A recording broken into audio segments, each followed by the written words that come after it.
Welcome back to this week's Agent Spotlight. Today, we're featuring Jeremy Murray with Realty One Group out of Omaha, Nebraska. And his story is one you don't want to miss. Jeremy spent years as a top performing car salesman running a six-figure business before making the bold leap into real estate over a decade ago. What sets Jeremy apart isn't just his sales record, it's his passion for teaching, mentoring, and helping people grow their wealth through real estate investing. He's taken everything he learned in the high stakes world of car sales and translated it into powerful systems for building a thriving real estate business and guiding clients toward financial freedom. In this conversation, you'll hear how he made that transition, what lessons carried over, and how he helps his database see real estate as more than a transaction. It's a vehicle for building lasting wealth. Stick around. By the end of this interview, you'll have practical takeaways you can plug into your business this week. Let's jump into the interview. How did you get started in real estate? And for all intents purpose, what's your why for choosing the business? Sure. Yeah, I got in the business. I had a great friend of mine. His name was Ryan McGuire. I grew up with him, went through school with him, and his mom was, her name was Linda McGuire, and his sister was Lisa McGuire. So Linda and Lisa had a team, and they were with MP Dodge for a very long time. Linda actually farmed the neighborhood Turtle Creek over off of 96th and Harrison. And so they lived in there, and she was very good, at what she did. And I remember that, watching that how well she was in tune with the neighborhood, right? And I think this was, farming as a real estate agent is still very much a thing. But I think, this would have been back in the like mid 90s, right? Where, like she owned Turtle Creek. You very rarely saw, like another sign in that neighborhood because, she was pretty active in that market. So kind of watched, when I was in high school. And then I actually kind of toyed with going into real estate, but I ended up taking a job at a car dealership. And it was at the time it was Markle Ford. And so I had taken that journey, and I had sold cars for about 12 years before I went and got a real estate license. And there was kind of a reason for it. I always wanted to own a real estate, excuse me, I always wanted to own a car dealership. That was kind of my goal. But at the time when I was going through this, it was very hard. It was very hard to get there was a lot of rules and things that had to do with diversity and things, in the broker, in the dealership world that, didn't allow me to do that. And so in looking for a business that I wanted to find a business where I could run my own business, uh, something I could do while also managing the car dealership, selling real estate until I could make that transition all the way over into real estate. And so I had to do that for a few years. For about 3 years, I sold real estate on the nights and weekends, and managed a car dealership, by the week, until I could finally make that switch over into real estate. And for me, I enjoy selling. It's for me, sales is the only career I really ever wanted to be in. I love what I do, and then when I had the opportunity to do it with the real estate, and you're helping people, either buy the house they're going to raise their kids in. They're selling a house so that they can move to the place of their dreams. There's so many different scenarios into real estate right now. And we'll, talk more about it, I know, but I love helping people right now who are gaining wealth, through real estate. And I've enjoyed doing that myself. So there's so many different parts of the real estate world that when I got into it, it was such a buffet of things, that were available. I loved that opportunity. And then it took me a couple of years to kind of narrow my focus down to, okay, this is the side of the business I want to be in, and move forward with that. So when you made that, my assumption is you're not in the car business anymore. Correct. I got out of the car Okay. business in 2016. Okay, so what was because that's one of the biggest things that agents, just about most every agent that is in this business was in something before. It could have been a Right. school teacher, stay-at-home parent. It could have been, car business, whatever it was. And then there's a lot of real estate agents that I even coach today that how do you make that transition? When do you say, okay, I'm making six figures in this business and it's okay for me now to transition into real estate? Because had to been some jump off the cliff moment for you Yeah. that said, I'm done with cars, I'm now in real estate. Yeah, for the first couple of years, yeah, there was a yeah, it was just a learning curve. And I wasn't in a position, as in the position I held, as a in the dealership, I was pretty well compensated. So being able to move from a guaranteed income, that I knew I got a check every 2 weeks, and then the commission check, and there was some consistency to that, to feeling enough comfortability to, to in my skill set, in my marketing and everything, that I could step away from a salary, into into the world of no guarantees. And fortunately for me, when I made that transition, I had saved up, I kind of put some money away to make sure I had a little bit of a cushion. And when I could, when I was doing both jobs, I'd work 55 hours a week in the car business and about 20 hours a week in real estate. And then when I had all 70 hours of my week, to devote to real estate, and knowing that, I didn't have a safety net, this is what I was going to do. And, I was going to run at it with everything. Fortunately, I was able to, maintain and pick up the same kind of income that I had when I was when I was selling cars. I did a little bit of relocation, when I first went full time, I would take some of those relocation deals. I don't really, I wouldn't. Yeah, I think they're great, and I think they're an amazing tool to help people get started. But at the end of the day, when you do the math on relocation, it's a great, part of business, but it wasn't anything I could run business on. But it did get me to the point where I had enough of then my own business, to be full time into real estate and make that switch. Okay, good, good. All right. So what's been your biggest challenge in your career so far? And essentially, how'd you overcome it? Sure. Um, I would say that my biggest challenge has been consistency. That I tend to be, just by nature, I tend to be a shiny object person, right? I'm very much, you look up atypical salesperson in the dictionary, right? And I'll be right there, right? I have a fascination with finding my next deal, right? I am not as good at finishing my last deal. So once I get started, I'm probably doing, the deal, it's going well, but then I think that one's fine. So I go start another one, not necessarily wrapping up everything on the first deal, before, because I'm always looking for the next, the next. It created kind of that where, pipeline's full, everything's going well, 4 closings next month, nothing to worry about. The third one closes, and all of a sudden you realize you got one house under contract. Like, well, 3 days ago I had four, right? But then they close and you say, whoo, and then you look down at your board and you got one left. It was remembering, right? Like that one's going to close, but I hated that feeling of going back to going from like 4-1, right? Or 3-0. And so creating that consistency, to where there's a certain amount of things that need to be done on each transaction, right? And then there's a certain amount of time that needs to be done. And for me, I preach quite a bit, that your network determines your net worth, right? The size of the size of the network that you carry. So making sure that I'm not just working on one or the other, right? I'm not just networking, to which is bringing me future business. I'm also, doing the job, the right tasks that I need to sell the real estate. And then, the networking part of it, which is what I really like.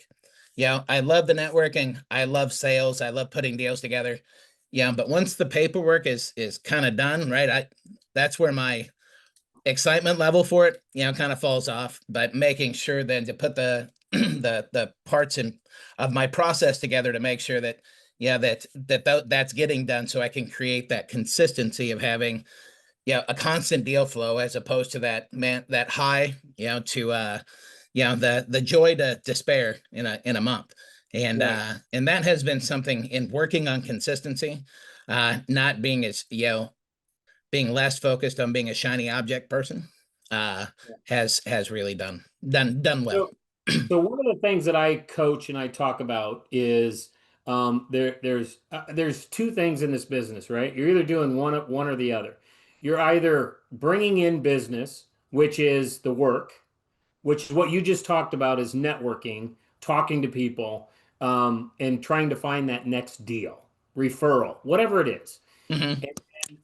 And then there's the reward, right? And the reward is the referral. It's the appointment. It's listing the house. It's helping somebody buy an investment property. I mean, that literally is the reward. A lot of times real estate agents kind of get those two things mixed up, but I like how you went through the fact that you would kind of top end where you do a lot of the networking, you do a lot of that stuff, and then get comfortable when you had 4, 5 transactions in the hopper, and then kind of lay off of the work until all of a sudden the awareness pops in. It's like, oh my God, I've got to go back to work. Right. And so yeah, so that absolutely is it. You explain it completely different than the way I explain it, but I love the way that you explained it. So in order to get that consistency, what has been some mainly daily habit systems routines that's helped you with that in your business? Yeah, I would say one contributor that I think has done a lot for me is to own the morning. I've never in my life, I've never necessarily been a morning person. I'd rather stay up till 2 o'clock in the morning and sleep until 9:30, than than I would to go to bed early and get up early. But harvesting that time in the morning, say that 5:30 to 7, when there's quiet. That's before, in real estate, that's before the phone rings for the most part. That's before the phone rings. That's before the title company calls to tell you a delay. Before all of that, really trying to take the time in the morning so that I can assign the task that I have to do today a level of importance. Because there's very few days when I can look at my to-do list and realize, man, I'm going to get everything on here done, right? Like, for the most part, I'm going to look at that list, and I could probably get everything that's on that list done if the phone didn't ring, if I didn't have another person walk into my office, if I had 8 straight hours to work on those tasks, I'd probably get them done. But knowing that that's never going to happen for me, my phone rings intentionally. We do our job to make our phone ring. So, when the phone rings, but it's finding the tasks that are like, and I letter them, right? I have an A task, B task, C task, right? And in an A task, that's something that directly puts money into the cash register, right? That is being with a client, writing a contract, showing houses, networking, things along that lines, right? Then you have like your B task. That's going to be your paperwork documentation, because you're not going to get paid if you don't get your paperwork in, right? Making sure that I have some of my obligations at Realty One, at the brokerage, and things, like that. And then you get C tasks that, that is, that's like that, your happy hours, and some of the the items that you really like to do. But at the end of the day, these items here in A and B are going to be items that are going to be, have a higher level of necessity, a higher level of income, of energy attached to them. So there's going to be more energy coming in from them. And then the C test is stuff I really like to do, but if there's some things that are not going to get done, make sure it's that side of things. Um, you know, Understanding, and I kind of went to a process with everything that I do, and I talk about it in terms of energy. And what is energy? Energy is time, money, thought. It's everything that goes into a day. It's the 24 hours in a day. It's the conversations that we have, and and realizing there's only so much energy that you can get out of every day. So, in looking at things in terms of energy, it keeps me from the shiny object thing a little bit better, because I'll look at something and then I will determine, okay, wait a minute, how much energy am I going to have to put into this? And when I do, if everything goes perfectly, what's my return going to be?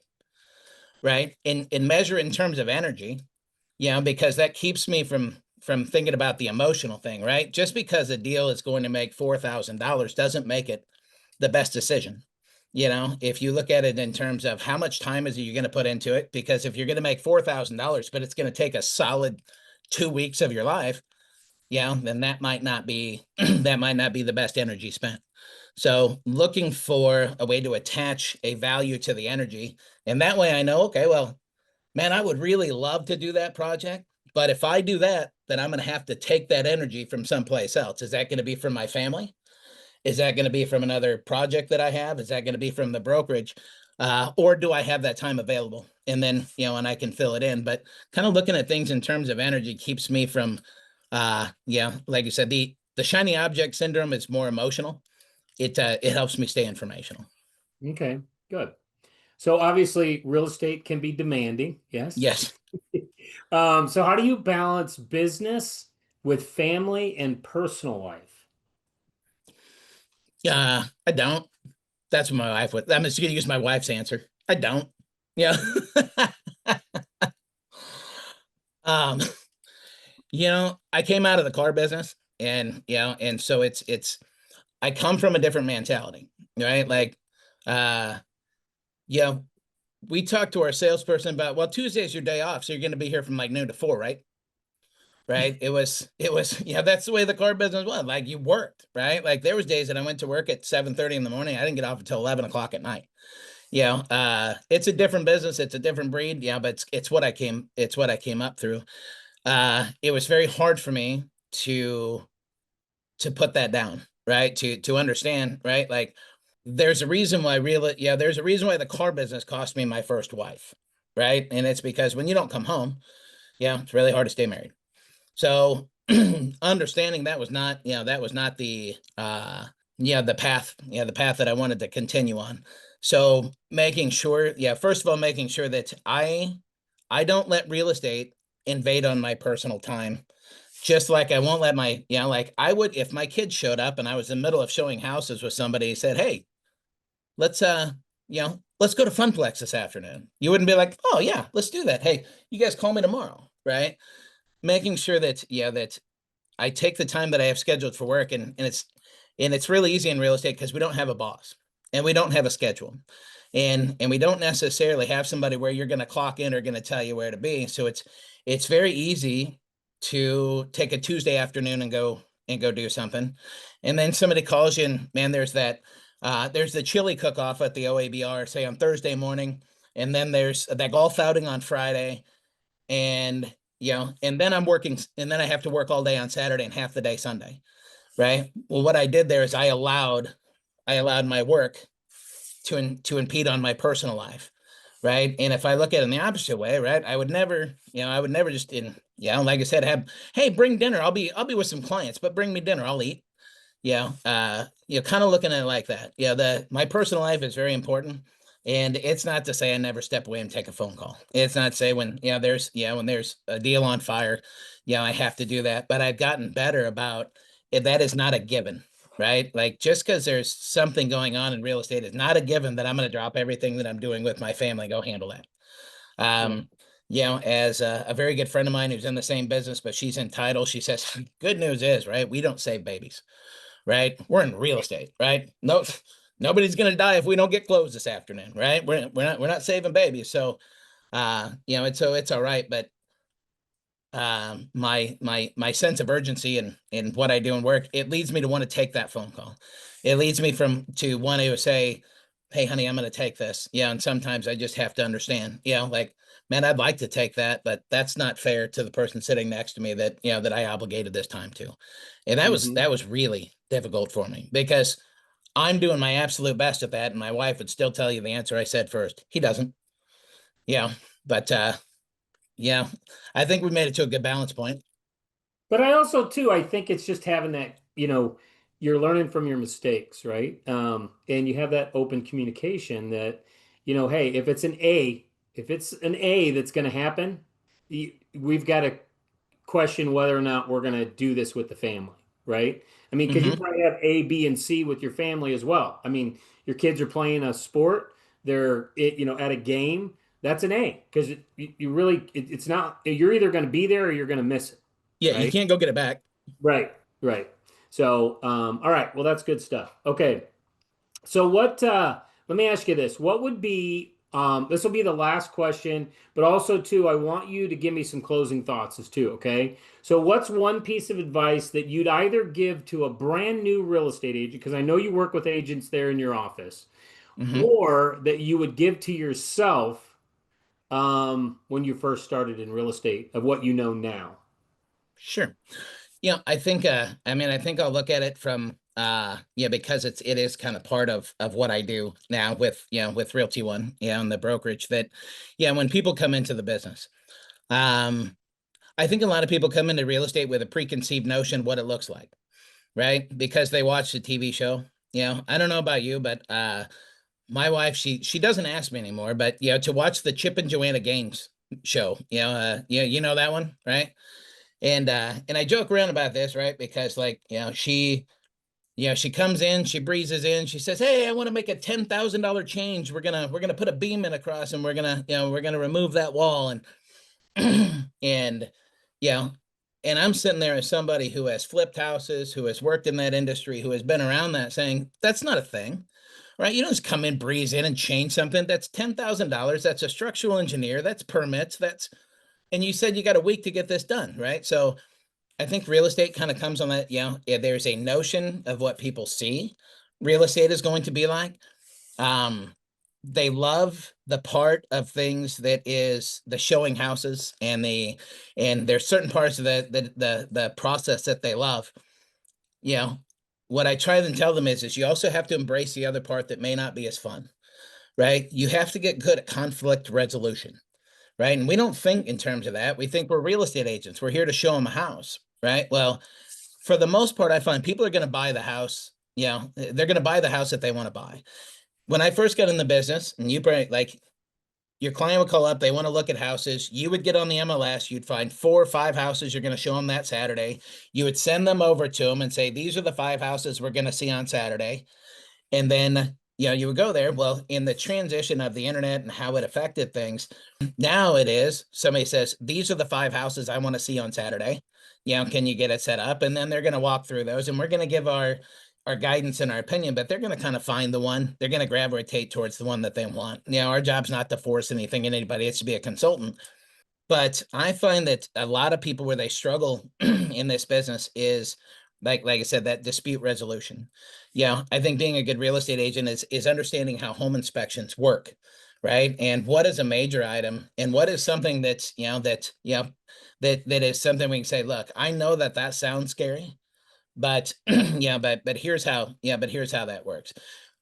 For instance, right? I had a home inspection that came back the other day, and it says that on the shed there is asbestos shingles, right? And somebody hears the term asbestos, right? Like, oh my gosh. But if you understand, here's the thing. Yeah, it is important to know it's there.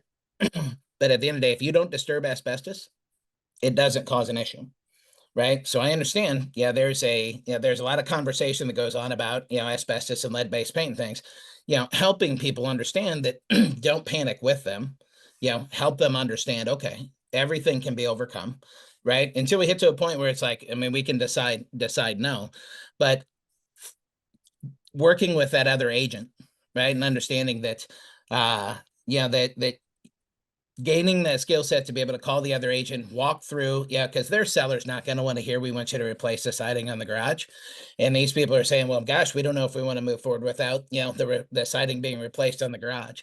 And I think the two agents in the middle are going to have a huge impact on how that comes out. In the way that they're talking to their clients. So getting good at, showing houses is fun, right? And knowing the neighborhoods and things along that is incredibly important. But I think it's easier sometimes to get a house under contract, because you're working with a friend or referral or whatever. When the problem comes up, that's when things start to obviously get more difficult. And what I say is focus on that, because I think that's where a lot of people, fall short, right? And then if that happens and you've been in the business 2 years and you haven't gotten very good at it, and several of your deals have fallen apart, and you put a lot of energy into something and not got a lot of back out of it, yeah, you start to think, well, maybe this industry is, maybe this industry is not right. And there's just certain parts, I think, of being a real estate agent that people don't, it's not what's in the flashing lights when they say I want to be a real estate agent, right? Like it's like I want to show houses, I want to do this. It never says at the bottom, like I want to get really good at arguing. Yeah. Right. But and it shouldn't be an argument, but you do have to be able, to do that, to be able to, represent your client correctly. Yeah, and I think too, from what I heard you said, is houses sell houses, real estate agents mess up deals, right?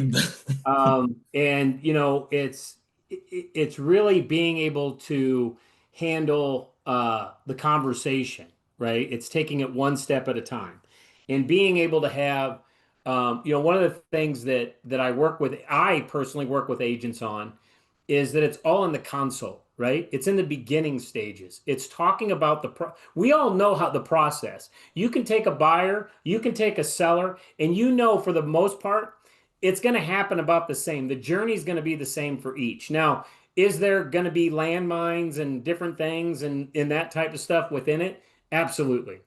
Example, our daughter buying a house, wrote an offer on a home, and they had a situation where it's the wrong panel. There's an electrical panel that's really bad, but it works, right? It's fine. And then we had a sewer scope, older home, sewer scope, we found a crack or a separation or whatever. Well, if I were brand new into real estate, I'm freaking out about it. I'm freaking out because if I were buying a house, I'd be freaking out. So if I'm a parent, right, I'm saying walk away from the deal. Do not buy Right. this house. Well, there's resolutions, right? So we go to the seller and say, here's the challenge. Here's where we're at with this. We got to get the sewer situation taken care of. It's going to be an expensive deal, but we're not paying for it. And if they're not willing to do it, then that's when you make that choice on whether you're going to walk away or continue with the deal. Same thing with the electrical panel or anything else that goes on with the house. It's right. It's trying to separate what you were describing there is separating the emotion from the contract and being able to handle the awkward conversations, right? That I want the home inspector to handle that, or I want whatever. So and it's not getting involved in that deal emotionally, like what you would do. It's they have to make that decision. Just like on a seller side, I never give them a price. I give them a range and I tell them what they can expect in each range on time, on potential showings, how many they're going to get, and how they can get more showings, more money further out, and basically getting into a bidding war. So it's just, it's really that's where it comes down to is, as you get better in this business, the longer you do it, and I would say it's not about education, right? It is literally about this is a doing business. You have to do business in order to learn everything that we're talking about right now. We can sit here and give you all kinds of stories and anecdotes and everything else, but at the end Right. of the day, you've got to go learn it by doing it, right? So, I have a great, I have a great story for you. You're going to like this one. So I went to, the first time that I saw you speak, it was at MOBA off of oh yeah. 156th, just north of Maple. And you were doing a class in the morning, and if I remember right, it was 2 hours, but it might have been four because it might have been continuing education, but something along that lines. And we were talking about making calls, right? And we got to a point we got the point in the deal where you said, we're all going to go find a little corner of this room, and I need you to call three people out of your sphere, right? You're going to call three people, and all you're going to do is tell them, hey, I just wanted to remind you that I sell real estate. If you know anybody that's looking to buy or sell in the next 30, 60, 90 days, would you have them give me a call? Just that, right? Okay, right. Well, I come from an industry that we got on the phone all the time, no problem, right? I can knock out three phone calls in 5 minutes. There was a lady next to me, and I don't know her. I don't know if she's still in the business. I don't know, but but I see her. She's on the phone, right? And she's just looking around a lot, and and then her phone rang at her ear. Okay, she had nobody on the She's doing phone. the Kamala Harris. Yeah. So she's got the phone at her ear, right? And she's looking around to make sure, like, because she's supposed to be making phone calls, and then the phone rang. So she wasn't on the phone, but she would rather stand there in the middle of a room holding the phone to her ear, not getting on the phone, using the 5 minutes that you gave to do one thing to make a phone call, because of the fear of making a phone call. And how I always learned is if you're scared of rejection, go out and get a bunch of it, right? Right, Because then you realize it doesn't hurt. right. And so it was, I've told that story a number of times, and it's it couldn't happen, it couldn't happen any better, right? It literally sitting at her ear and it's like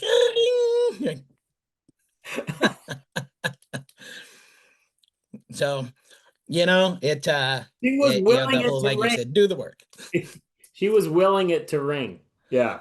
Yeah, Yeah. hey, You maybe wouldn't she got a believe deal how out of many, it. you wouldn't believe how many agents that when I, teach classes and we do that step. Yeah, they have every excuse not to make the phone call, right? Right. It's the fear of the phone. But I mean, I still remember the day. I mean, I had it. I had the fear of the phone. I didn't, I would have rather, we all would rather have somebody call us and say, come list my house. Hey, I want to go look at this house and write an offer, right? Hmm. But at the end of the day, that's just not the way that this business works, unfortunately. And when I took a Floyd Wickman course called Sweat Hogs years ago, we had to cold call. This was in 1998, and we cold call, and we had they were called 3 days of pain, right? Where we go in, we got something called the Coles directory, which is kind of like a phone book, and you opened it up, you picked a street, and you start making a phone call. And the dialogue was real simple. Hi, my name is, Gary Carpenter. I'm with XYZ Real Estate Company. And I was just calling to see if you guys have thought about selling your house anytime now in the near future. That was it. And you know what? They say no. You say thank you very much. You hang up. You make the next phone call. That was it. Right. And then the next week we got better. It was, hey, I was calling. And when you say I'm with XYZ Real Estate Company, and they say, I'm not, I'm not calling to sell. I'm not selling my house. You go, well, that's good. Because that's not the reason why I'm calling. The reason why I'm calling is I just wanted to know if you know anybody who's thinking about selling their house in the future. So, Right. I'm not calling for you. Don't be right. silly. You So, know, but it's that, it's interesting, that I was holding a little class. We had a couple people in there, and I had somebody in there, and they had every single excuse, of why not to pick up the phone. It's like, okay, what do you want me to tell you? Then don't. Right? Like if you're scared of the phone, then don't do it. But understand the ramifications of that. right. Right? If you think that you're going to be a successful real estate agent and you're not going to be able to, without using the phone, that's going to be a really difficult decision. Yeah. But like I said, just getting them to understand, right? Like just get on the phone and make the call. Like I have one of my son who's in life insurance, right? And so he buys leads, he buys life insurance leads, and then he cold calls. And and he'll put in 130 calls in a day, right? And it's interesting because I'll watch him and he'll take that phone call and somebody will scream at him or whatever, and he'll be like, "Ooh, they were angry," and then he dials the next number. you Right. know it's not personal. Yeah, they're not yelling at me, they're yelling at the circumstance. I bet I'm not the first person to call. They probably put, if you put your name and, his deal is, if you put your name and number into a website, expect a call. Right. That's usually the way it works.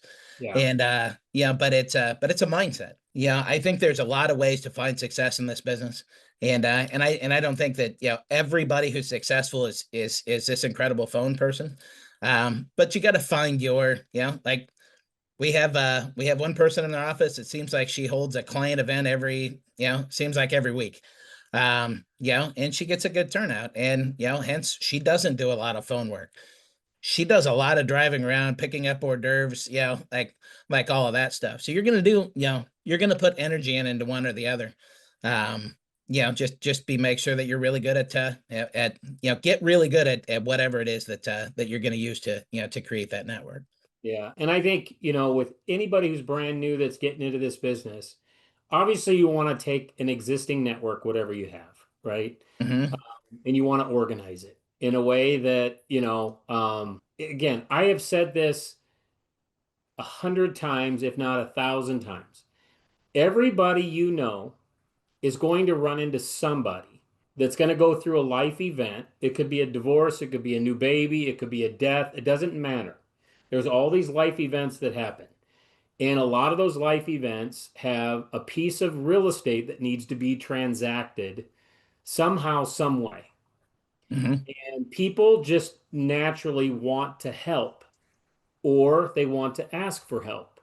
And so, in that instance, you being the agent with your database, you want to be top of mind because every 365 days, they're going to run into somebody thinking about buying or selling real estate. And the only question that comes up for those people that don't want to make phone calls, that don't want to door knock, that don't want to do the hard work, the only question is that when they run into somebody, who are they going to call? Because if you're not top of mind, and there's a way to become top of mind, right? There's a step-by-step process. But you also, at the same time of organizing that database, because again, whenever Jeremy, I talk to real estate agents all the time. And if I talk to brand new ones, their struggle is always that they're not getting enough business. So they join a team that's going to give them leads. They could be on, the Adam Briley team or whatever team it is, and they're going to get Zillow leads and Realtor.com leads, and they're going to go. Sure enough, what always happens is they'll get burnt out from working that type of business. We all do. And but we have to start somewhere. You started with relocation. Okay. It's a guaranteed piece of business that comes in. The only challenge is the split's not so good. Okay. But you're going to get business from it. And then hopefully, if it's a buyer that's moving in town, that person becomes a database person, right? That's going to run into somebody that you now have Hmm. influence over. And that takes time to build that, right? Unless you come from a business like a car industry or something like that, where you have kind of already built your own database through your other industry that you were in. But I really don't. I mean, right now, when we sit here and say, okay, what are we doing for marketing? Well, first off, it always starts off with, will it generate a seller? If it will not generate a seller, it's not in my marketing forte. Okay. But if it generates a seller, I'm going to mail, I'm going to call, I'm going to door knock. Those are the things that I'm doing that are going to generate more business. We get a ton of business from our database because we've been working it. I've been in the business for 28 years. So we get a Right. ton of business. And for example, if you use my business, where is it coming from? Well, we're helping kids like my daughter, our friends who are in their 50s, their kids are buying houses. So we're helping their kids buy houses. And their parents are in their 70s and 80s. So we're helping the parents, move into assisted living, move closer to family down in a different city, whatever it is. Those are the appointments that were predominantly what we're going on right now. And I think, from that standpoint, just kind of on that point of what to do if you're brand new. You've got to do something that's going to get you out of your comfort zone. You just have to. And mine Hmm. was when I took the Floyd Wickman training program. It forced me. I paid money, accountability, to be on a team, which was mentorship. And we were all kind of doing the same thing, making cold calls, right? Calling FISBOs, going on for sale by owner appointments, which was never fun. Right. It was never, Right. it's not fun today. It wasn't fun then. It's not fun today. But at the same time, it built something within me. I'm not afraid to make a phone call now. And most of my phone calls are typically warm calls now, right? Hmm. Or we're spending money because we've generated money. We're spending money to make the phone ring, right? Hmm. So anyhow, Well, I like, something that you said there. Yeah, too. I think so. Yeah, we've been very, very fortunate at Realty One. Yeah, and we've kind of talked briefly about that. We bought it at the beginning of not this year, but the last year.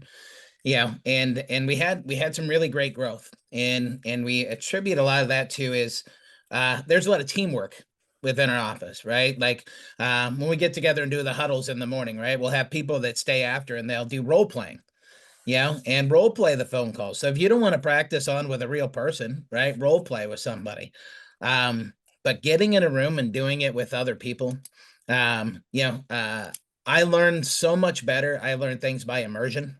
if I hear somebody start making those phone calls, it's better than if I read the script. Um, so I also love that, right? Get with other people that are trying to accomplish the same thing you are. Hmm. We've got a great group of some newer, younger agents at our brokerage. It really, they congregate together. They take the classes. They've taken the classes and things together. I think that is really great too. Have a system of those people around you that, because if you put four people through the same training class and then you give them a piece of paper at the end and say, tell me what you thought about that training class, you get four answers. I think when you put four people together who are learning, people are going to see things differently. And, and having that diversity of opinion between some people, like I said, especially sharing the same skill set you do, and especially if you're new. Yeah. Um, find other people that are in that same position, so that you can learn together and grow together. Yeah. All right. All right. Well, that's all my questions for you.